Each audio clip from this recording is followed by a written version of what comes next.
Hello and welcome to this instalment of Talkin Trim. I'm Jonathon Skinner and today we're looking at the tonneau covers for the Triumph TR6 models.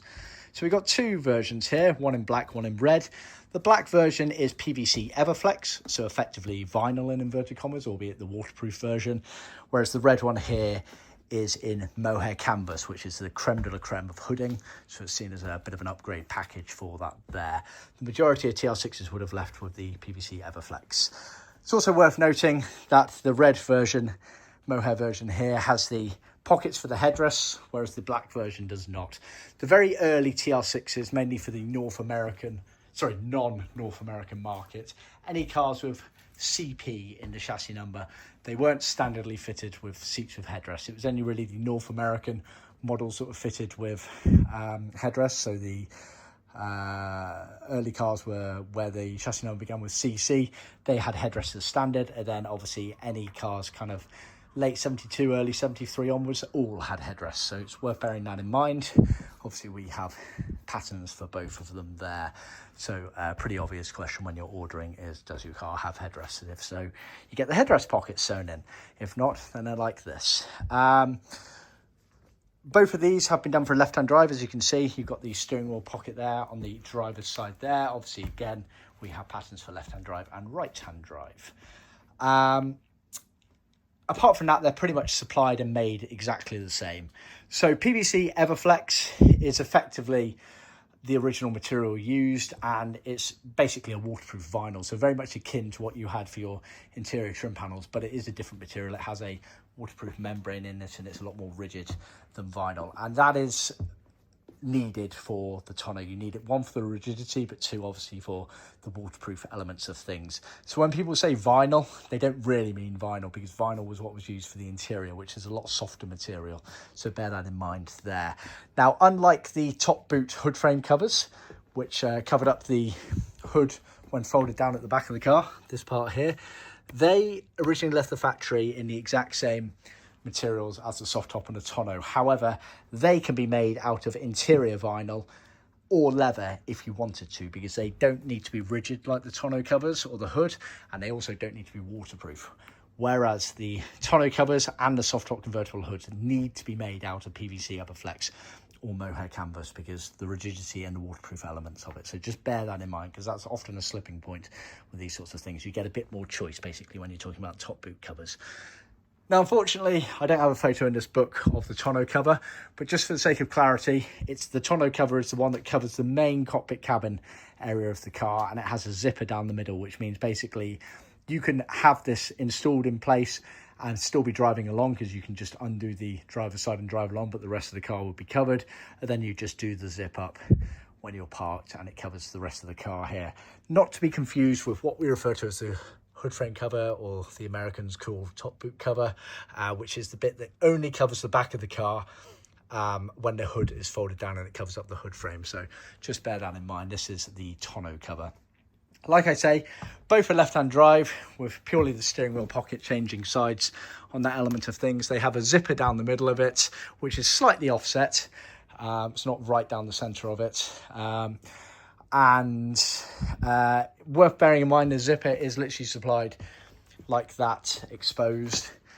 We can, for a small surcharge, put a flap covering it over if you want, but the majority of them we supply to this specification unless you specifically request us to do a flap for you.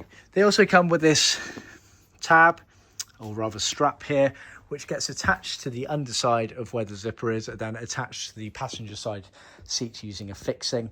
And that's to basically stop the tonneau cover from flapping around as you're driving along if you've got the driver's side open. So bear that in mind, that is supplied as standard. The cover itself, obviously fairly standardized apart from the pocket for the headrest. So it's a sewn cover, it's edged all the way around, as you can see. The outside circumference, if I go over here, you can see the outside circumference is double thickness, so reinforced all the way around the outside of the perimeter of the tonneau and down the center for double strength. But that's also obviously where all the fixings go. Speaking of fixings, we supply the female fixings, so i.e. the fixings that go through the actual cover themselves, but we do supply them loose. you want to install them as you're fitting it to your specific car. That's a very common pitfall. People assume, one, that fixings should be installed on soft top tonneaus and hood frame covers as you get them. No, that's wrong. Anyone supplying it like that doesn't really know what they're doing. And you need to make sure that they fit specifically to your car. So don't go laying your tonneau, old tonneau, against a new one and make a load of holes in them and put the fixings in them. That's not the way you do it. You have to specifically make the new tonneau fit your car, and a way of doing that is basically applying the correct amount of tension in between fixings sometimes to make sure it gets the right fit going around the car. You can effectively make these tonneaus grow if they need to. A lot of the time, if you actually put the tonneau over the top of the car, you'd find it isn't quite big enough to actually fit the car, and that's done intentionally to make sure that the tonneau fits like a drum when it's fitted correctly. But it does mean that you have to be mindful during the fitment process. More than happy to guide you or your professional trimmer through that process, but do bear that in mind. We do not pre-install. The fixings themselves, you get some lifter dots, which are mainly for the front area here around the dash. I think you get 4 of them off memory.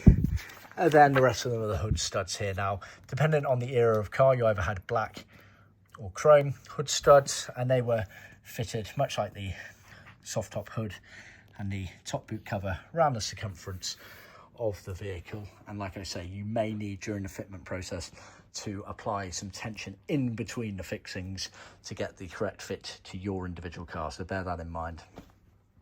The actual cover itself is obviously sewn in. It has darts at the back section here, as demonstrated by both of these covers here, and that's to obviously let it sit up correctly and proud at the back round where the hood frame sits at the back of the car when it's all down in place. So bear that in mind as well. And then obviously for the necessary cars that had the headrest, we have these headrest pockets sewn into them, and they're applicable to all the different TR6 with the headrest. They had 3 different styles of seats that had headrests, so bear that in mind. It is applicable to all of them there.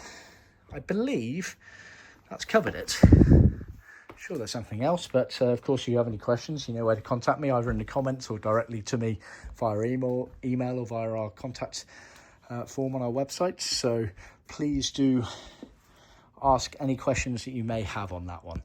Apart from that, I think we're good. Thanks for tuning in.